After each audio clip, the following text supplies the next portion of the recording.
Victory to the Bessemer workers! Stop union busting! My name is Steve Zeltzer. I'm with the United Front Committee for Labor Party with WorkWeek, and we're here today to support the Alabama Bessemer workers, Amazon workers, who are voting this month for a union.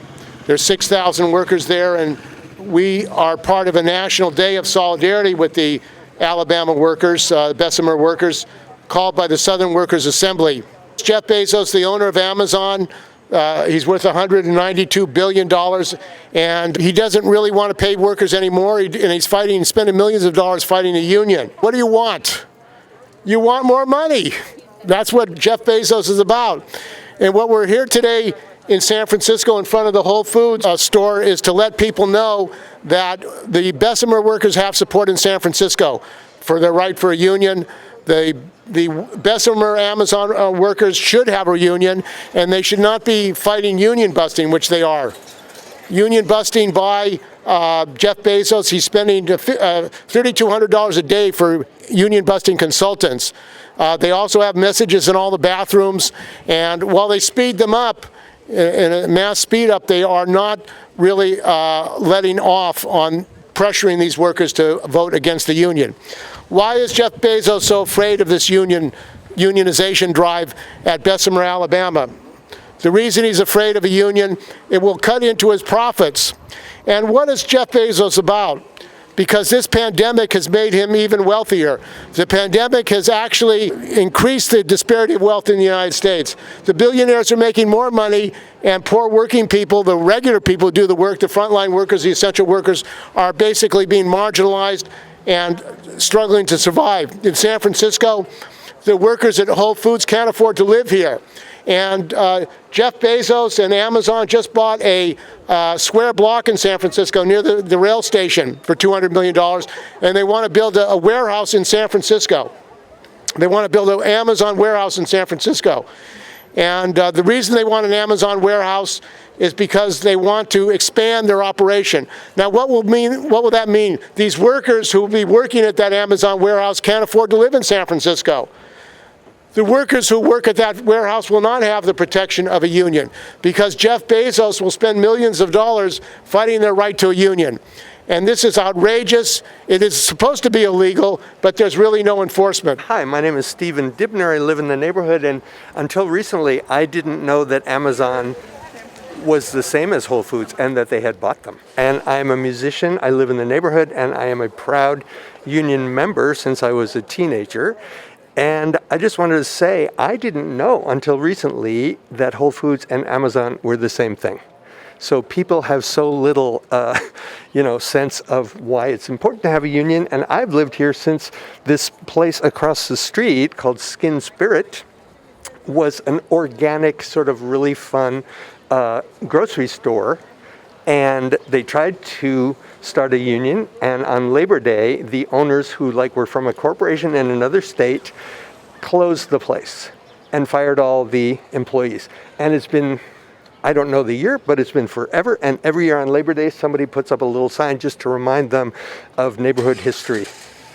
So our next speaker is Robert Erminger. Good to see folks out here. It's very exciting seeing this amazing organizing drive that's going on with the retail workers in Alabama. We're all really hoping, and with the struggle with the support, I'm sure that's going on around the country, that we hope that we'll have a victory over there. My name's Robert Erminger. I'm the chairperson for the San Francisco region of the Inland Boatmen's Union, which is the Marine division of the ILWU. And I just want to say this is really exciting. This is, I'm glued to hoping to see a victory of these incredibly brave workers in Alabama, and hopefully this will start and spark a broader organizing drive with these Amazon workers, particularly in the warehouses, and also all the contractors that drive, like the guy right across the street in his Amazon truck. I mean, a highly exploited workforce. I know you all here know about that, and I'm sending solidarity and greetings from the Inland Boatmen's Union, LWU. Thank you very much. And also we have a speaker here from the Freedom Socialist Party. Thank you all, everybody, for being here. It's a beautiful day, and it's a beautiful reason to be here, which is in support of the Amazon workers trying to unionize in Alabama. This is so important, and it's very inspiring. My name is Nancy Cotto. I'm with the Freedom Socialist Party. Woo! Thank you. I recently retired from UC Hastings and an ASME 3299 member. Just before the pandemic, workers, including myself at UC Hastings, were ready to go on strike after 3 years of failed contract negotiations. As one of the leaders of the strike effort, I know the importance of unions and the power of workers organizing. Since the start of this pandemic, workers' labor has helped Amazon rake in record profits to the tune of $96 billion. To maximize their already obscene profits, Amazon made matters worse for workers by putting them under extreme pressure to meet unrealistic and unsafe performance goals for the threat of being fired. Jeff Bezos loves profit, so he'll squeeze as much as he can out of every worker, no matter if it makes them sick, injured, or it even kills them. But Bezos has stepped over the line. Amazon workers throughout the world are pissed off at their unsafe working conditions and low pay and are fighting back. There's been numerous actions initiated by Amazon workers throughout the world. Angry frontline workers have staged dozens of wildcat strikes, closing facilities in New York City and the Midwest. And now Amazon faces a union drive by 6,000 workers at its Bessemer, Alabama warehouse. An organizing drive in a right-to-work state in the midst of a global pandemic at a company with an owner who is one of the richest people in the world. Think about all those things. Add them up. That's pretty amazing and inspirational for what these workers are doing.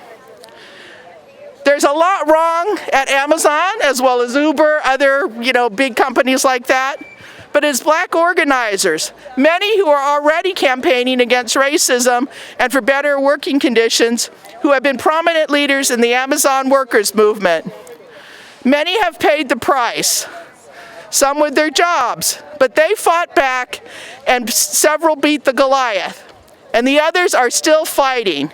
These workers are igniting the labor movement and showing the necessity of battling for what we need, not watering down our demands for what we think we can get.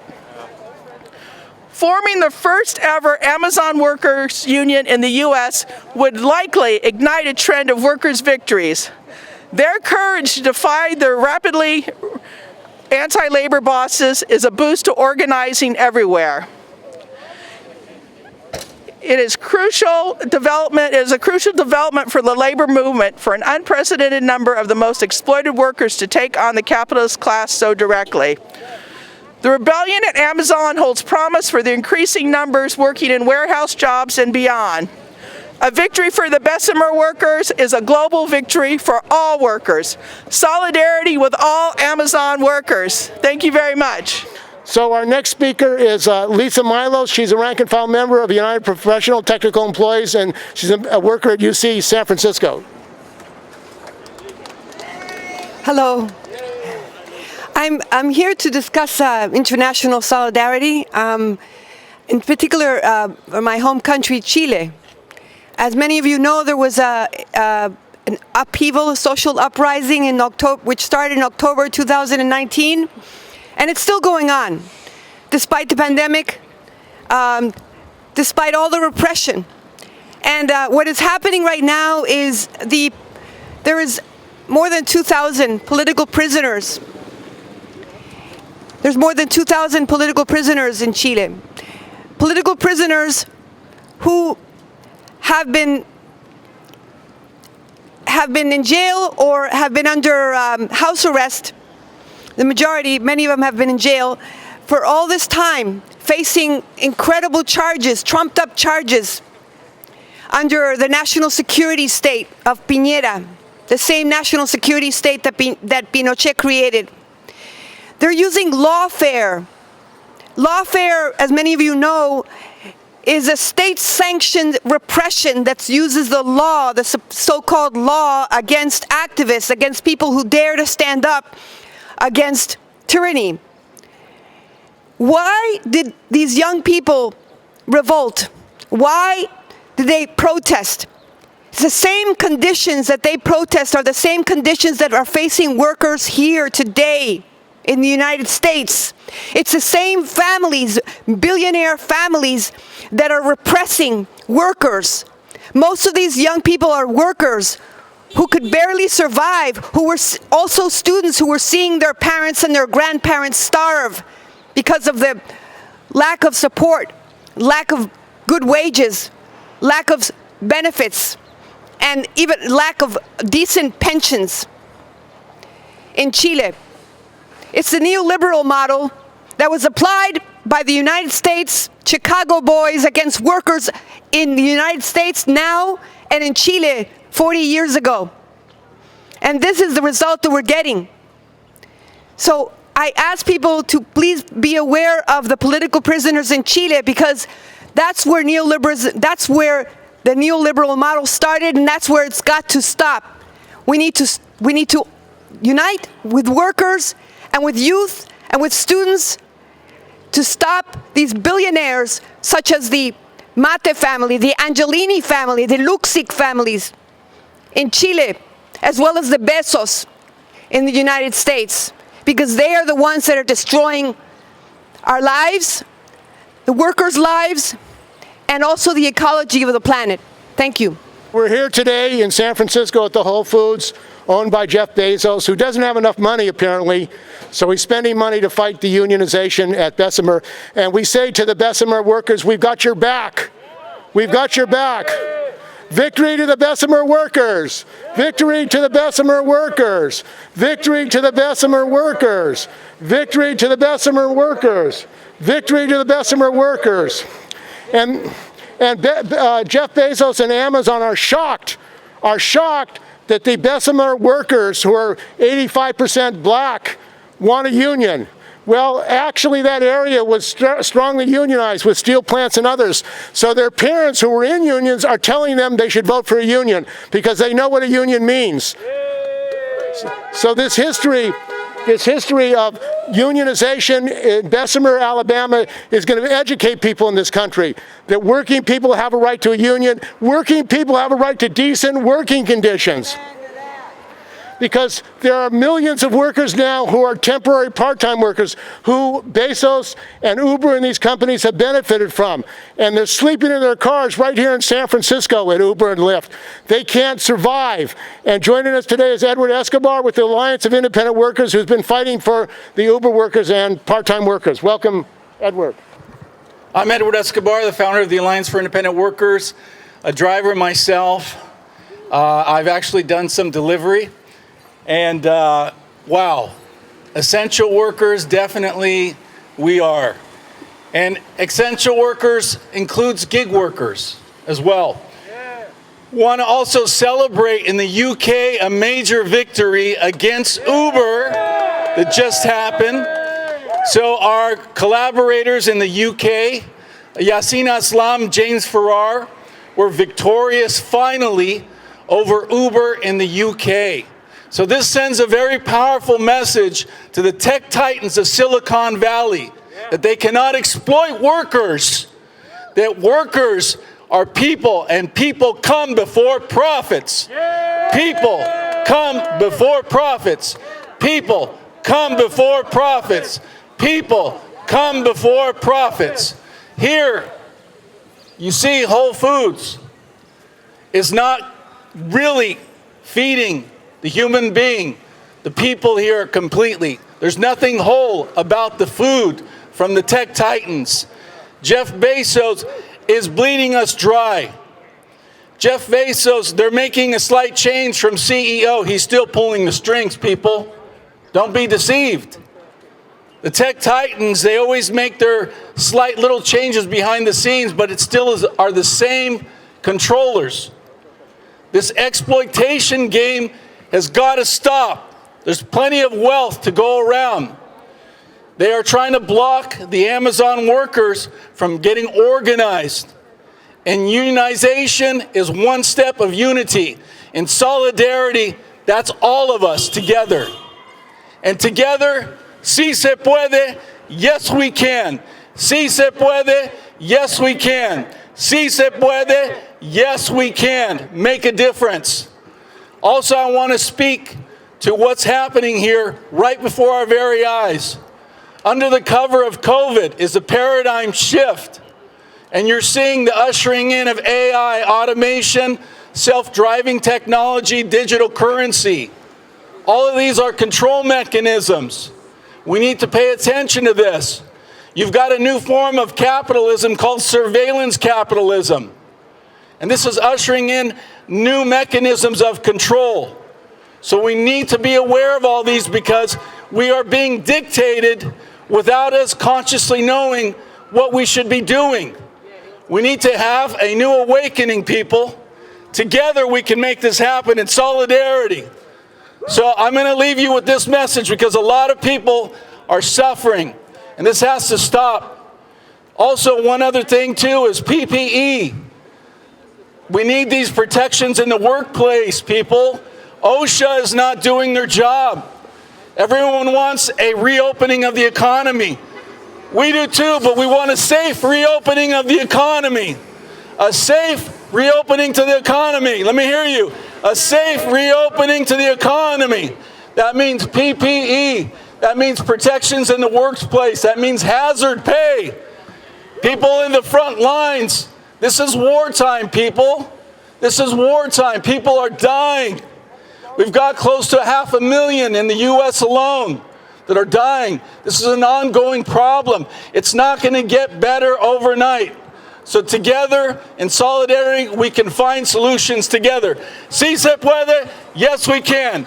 Si se puede, yes we can. Si se puede, yes you can. Thank you. And working people do the work in San Francisco. Working people do the work in San Francisco. And one of the key workers are the home care workers. And we have with us Brad Weidemeyer, who's a home care worker formerly with the SEIU, who has been fighting for justice for the home care workers. Welcome, Brad. It's so important that we move forward, and it's so inspiring what's going on in Alabama with the workers using the opportunity provided by the requirement to have mail-in ballots to win in the workers organizing in Bessemer for Amazon. I was on the San Francisco Home Care Bargaining Committee, and we won a victory of a higher contract and improvement. But attached to that, after we did that victory, we had memorandum of understanding that has slowed down the things that they agreed to. This is the politics in San Francisco.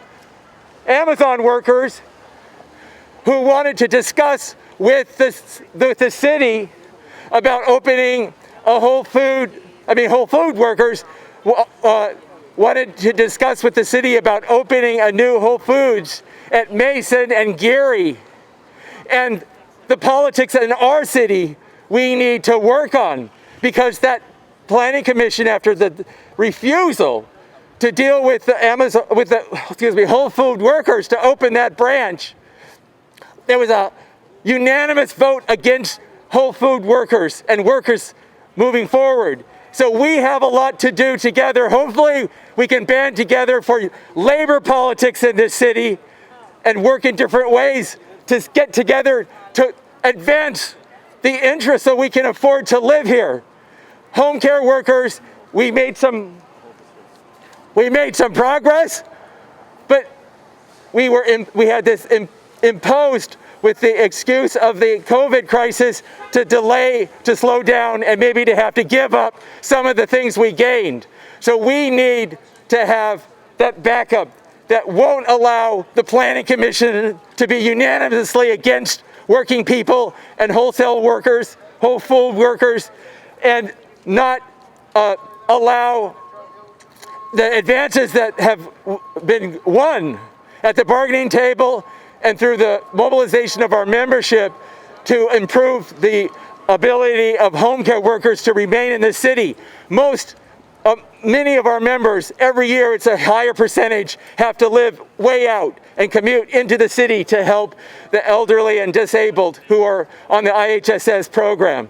So let's get together and get some labor political action going and support the Bessemer workers. We're here today in front of the Whole Foods owned by that poor man, Jeff Bezos, who doesn't have enough money. Poor Jeff, he needs more billions. And that's what he's doing. He's trying to get his more billions by telling the Bessemer, Alabama Amazon workers that they shouldn't have a union. He's spending millions of dollars to try to break their effort to have a union. We're talking about human rights, basic human rights, where these workers have injuries, when they're terrorized, their schedules change from day to day, hour to hour. They don't know whether they're going to be working tomorrow. And they're terrorized by a tech system that Jeff Bezos and Amazon uses, which treats workers as robots. Well, workers are not robots. Workers are human beings, and they should be treated like human beings. They should be treated like human beings. So this neighborhood has a struggle, actually a long struggle for unionization. And joining us is Peter Gable. Gable is a lawyer who was with New College and is going to talk about the struggle right across the street for the right to a union. So welcome, Peter Gable. First, it's really great to be here to support the Amazon workers in Alabama who are engaging in this inspirational effort in a right-to-work state that you never think of associated with any kind of union movement to build a union at Amazon. Nationally and starting there, it's just a fantastic metaphor for worker struggle across the country. And this neighborhood, very pleasant, Noe Valley, speaks for itself in its own odd way, but it's a wonderful place. There's a strong progressive core of people here, and at Skin Spirit there across the street used to be a real food store. The workers tried to form a union. They were all fired for doing that in 2003, and a group of us in the neighborhood rose up to support those workers, began a long struggle. 4 years later, we won the NLRB action against the company that owned the out-of-state corporation that owned that store. And you don't think of the union power in Noe Valley, but actually hundreds of people were behind that effort to protect the workers who were fired there and emerged, attended the NLRB, 4 years later attended in groups of 30, because that's all you could fit in the room, the NLRB hearings where those workers came to state their case, and the Noe Valley Farmers Market was born out of the closure of that store. We said, well, we'll provide our own healthy food to the neighborhood using our own neighboring organic farmers, and we'll use it as a place to link social justice, community, and healthy food. So beneath the surface, there's a lot of very progressive, positive energy here, and I'm really glad this rally's taking place in the heart of Noe Valley because I want people here to know about this heroic struggle taking place in Alabama. Yes. And just the joy that it brings to me to think that the union movement is re-strengthening again and manifesting in this unique form in the struggle against Amazon. So, right on. Right on. Yeah.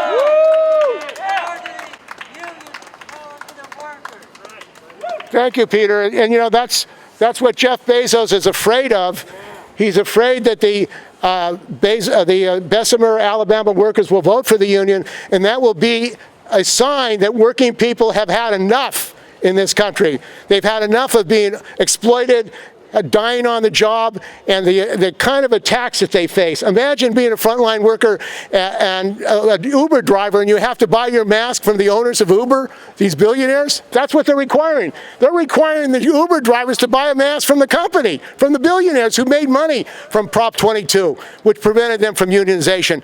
Now, one of the issues that we're talking about here today is the issue of health and safety in the COVID crisis, because actually in California, the, quote, liberal state, there are less than 200 OSHA inspectors for 18 million workers.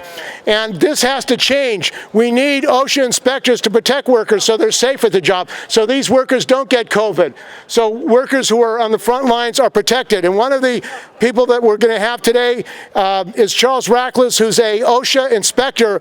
And we had a rally last week, as a matter of fact, in front of the State Building, demanding that they hire 1,000 new OSHA inspectors so they can enforce the laws, because even if you have good laws, it doesn't matter if they're not enforced. So welcome, Charles Rackless. My name's Charles Rackless. I'm a public worker for the state of California, and I'm here today to support the Bessemer workers in their fight for a union in Amazon, in the hopes that this is turning around a multi-decade period when the unions were on the defensive. We need to turn that around and make the unions on the offensive against the capitalist class. Now, we know that there's a class society, although they try to tell us that we live in a non-class society, and we're divided between the capitalists and the workers. And the capitalists try to drive down our wages, and the workers try to make it through the day and make it to another day. But we're not going to be able to emerge from this situation because the capitalist class is struggling to survive, because capitalism is in decline, in a terminal decline, facing a number of terminal crises. The crisis of the economy due to the tendency of the rate of profit to fall. It makes it harder and harder for a profitable investment, so the capitalists, instead of investing in production, they invest in speculation. Then there's the environmental crisis, and the capitalists have not mobilized the resources that we need to turn around and to redevelop the environment, because they're too busy making profit off of the way it is and off of the oil economy. And then there's the COVID crisis, which is just an expression of the breakdown of health and safety and the lack of public health care in this country and around the world. So how are we going to turn this around? We need unions. We know that without a union, we wouldn't have weekends. Without a union, we wouldn't have vacations. Without a union, we wouldn't have pensions. And we know that these workers are struggling just to get by. And we hope that they're able to be victorious in Alabama. But we also understand that the leadership of the trade unions in the United States and around the world are tied in complicity with the capitalist class through the Democratic and Republican parties and through other parties around the world. So we fight for breaking from the Democrats and Republicans, for the working class to form their own political party. We need to run workers' candidates. We need to develop a workers' program. We need to have a mass workers' party based on a transitional program that brings us from the conditions of misery under capitalism to a workers' government and a socialist economy planned by the workers themselves. And that's what we're advocating, or at least that's what I'm advocating here today.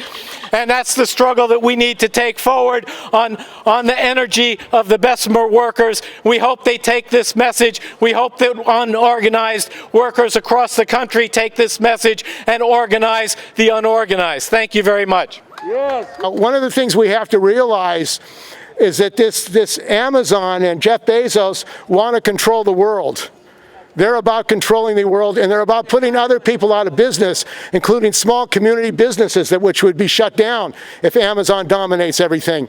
And also, the UPS drivers in this country are threatened, because if Amazon continues to develop as it is, as a non-union operation, and we have with us Dave Reardon.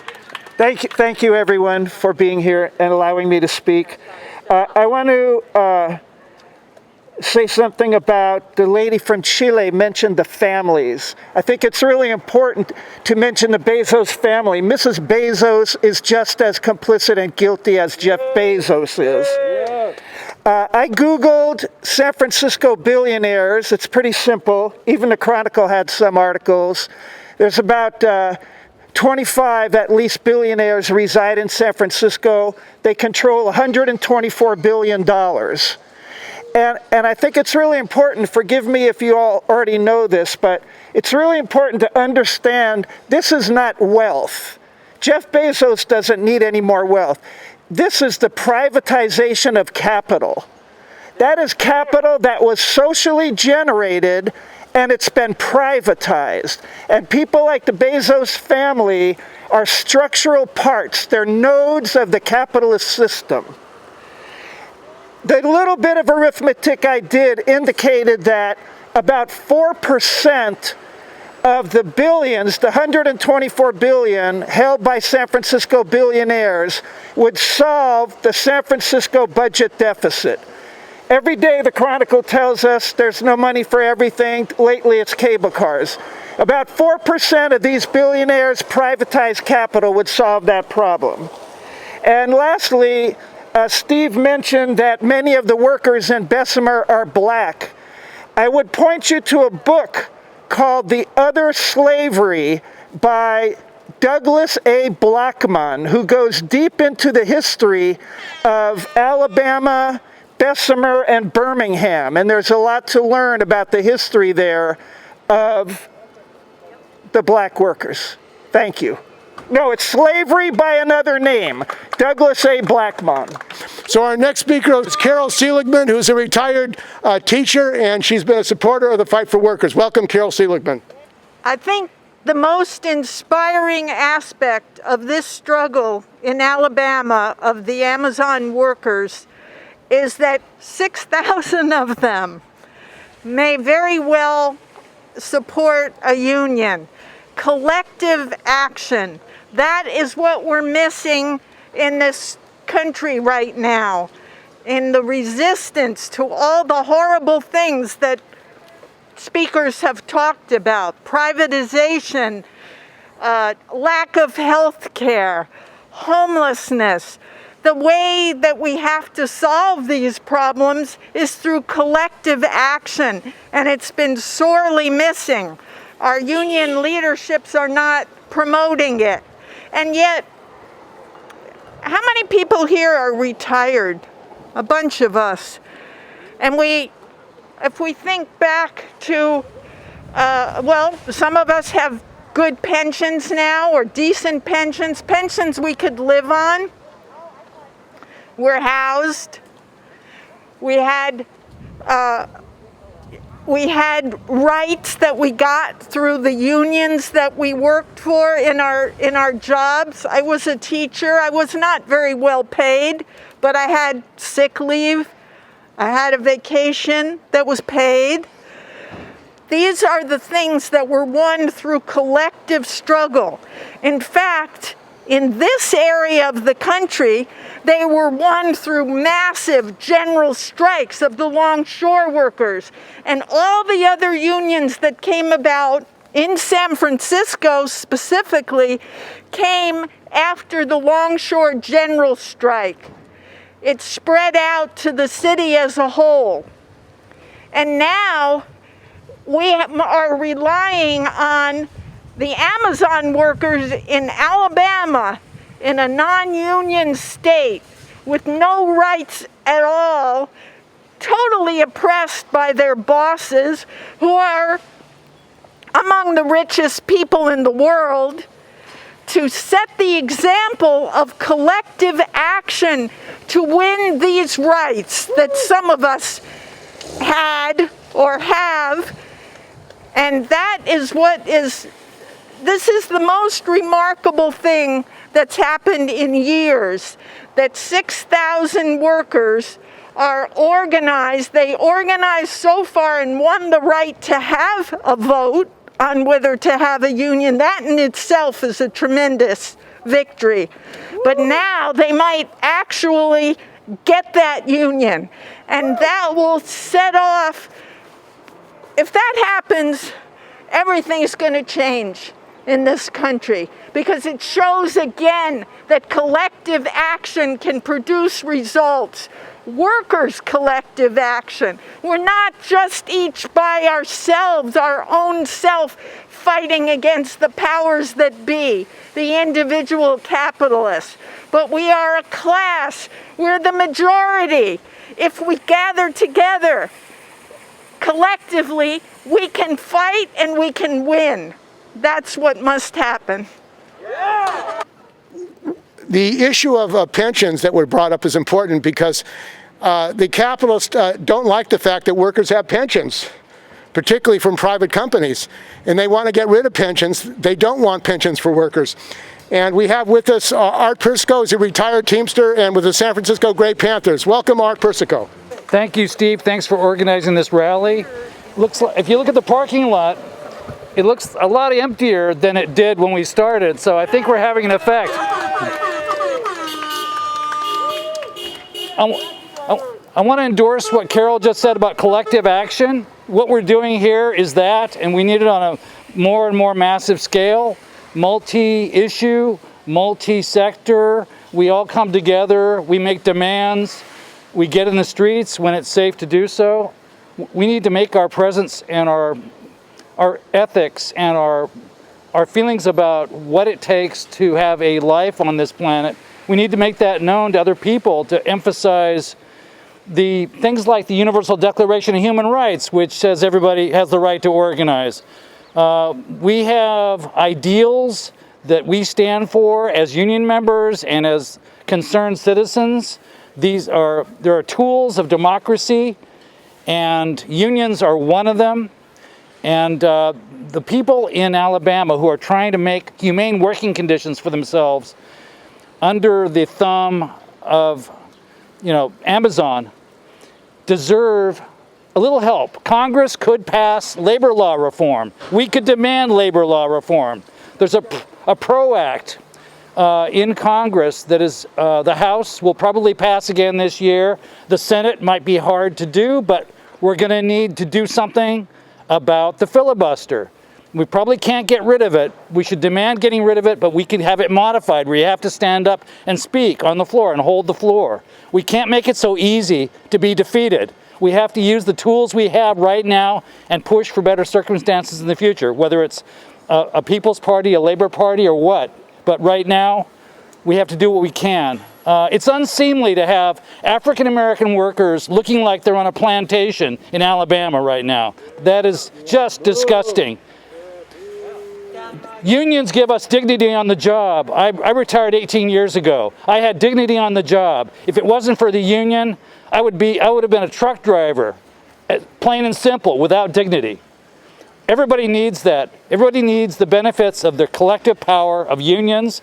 We need to be missionaries for that and push and talk up unions. And I'm proud to be here today to stand up for the Amazon workers, sending solidarity greetings from San Francisco. Thank you.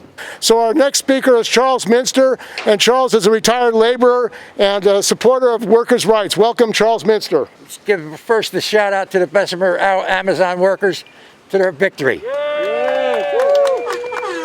And with their victory, we organize Whole Foods. And the rest, and the Amazon drivers, whatever it takes. But unfortunately, what's happening right now is the Democratic Party, which the labor bureaucrats are deep into the Democratic Party, but they got elected. They were the ones who got Biden elected and won the Senate for the Democrats. It was the labor unions' activities in the South, in the West, that got the key states for the Democratic Party. So rather than sit in Biden's office last week and beg him to start opening jobs to build their infrastructure back up, we should turn the organizers loose in this country and go on an offensive. This is an opportunity to go on the offensive, just like in '34 after Roosevelt passed the National Recovery Act. Labor went on the offensive. We had the example right here with the general strike in 1934, the Minneapolis general strike, the Toledo general strike. That changed the whole political landscape of the United States. But these labor bureaucrats are afraid of that because their jobs wouldn't be lasting too long. They don't want the youth of this country that are working released into the streets to fight for social change. But that's what it's going to take. And capitalism is dead and dying, and it's rotting right here in front of us. Wall Street is nothing but a casino. Pure and simple. Look at this Robin Hood deal. It was admitted basically there by even the Democrats that it's nothing but a casino. That's all it's ever been. And that's what's running this show, along with the bankers. And if you want to pin your life and your futures and your children's futures on the casino of Wall Street, then I feel very sorry for you. You have to put your life in the hands of the collective strength of the working class that can change the entire political landscape. And we have to fight for political power in our name. And we have to eliminate capitalism because that's the enemy. The main and only enemy we as working people and any kind of people in this world face today. Thank you. Thank you, Charles. So there are struggles going on all over the world as we speak, including, I'm going to mention one in Namibia, where the Namibia miners are fighting against the firing of their union leadership at the Rossing mine, uranium mine. And they were fired by the company which is actually owned by the Chinese government, Chinese National Nuclear Corporation. And we have to say that we support workers worldwide, whoever they work for. If they work for private companies, if they work for governments, workers have human rights, workers have workers' rights. So on April the 19th, there's going to be an International Day of Action at the Chinese consulate demanding that Xi Jinping rehire these mine union leaders in Rossing. Because our struggle is not just here in the United States. Workers around the world face the same attacks on their conditions and benefits. They want slave labor, and we have to stop it. So our last speaker is going to be Mehmet from Turkey. Welcome, Mehmet. Welcome, brothers and sisters. The fight that's going on here is not isolated. It is not in Alabama. It is all over the world. The future of the Chinese workers, the future of the Kurdish workers, the future of the Namibian workers, all depend on each other's struggles. If we lose this, we lose all of them. And if we win here, it's going to be one more step for all the workers around, but not only in those countries, but here, right here in the United States of America, with the American workers, with the Mexican workers. We have to organize. We have seen enough of the Republicrats. Both capitalist parties have got us. And so they keep throwing us from one to the other and then back. It's time to cut this and organize our own labor party that represents us. Now, Jeff Bezos is not making $35 million an hour. No, that's a lie. He does not make that. He steals it. Not one single human being's labor worth is $35 million an hour. That's a lie. That's called theft. The workers that are working in Alabama, the workers that are working at Whole Foods, they are the ones who create this wealth for him, and they are forced to give it to him so that they will live in misery while Jeff Bezos tries to go up into space. Fuck your space. You better provide the PPE for your goddamn workers. Solidarity, thank you. Stop union busting! Victory to the Bessemer workers! Stop union busting!